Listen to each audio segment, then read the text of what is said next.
Hello everyone.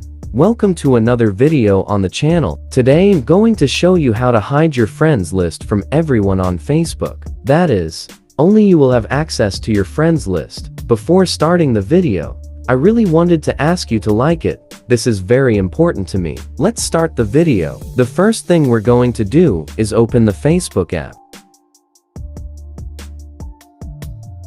To hide your friends list from everyone on Facebook, start by clicking on the three bars in the top right corner of the screen and now click on Settings and Privacy.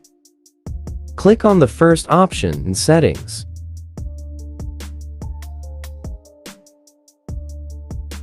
Now, you will click on the search magnifying glass and search for the word who. By searching just that word, the option of who can see your friends list will immediately appear.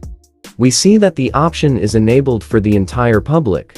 You click on that blue button and change the visibility of your friends list. You can add some specific friends, or you can block completely, making it only visible to yourself.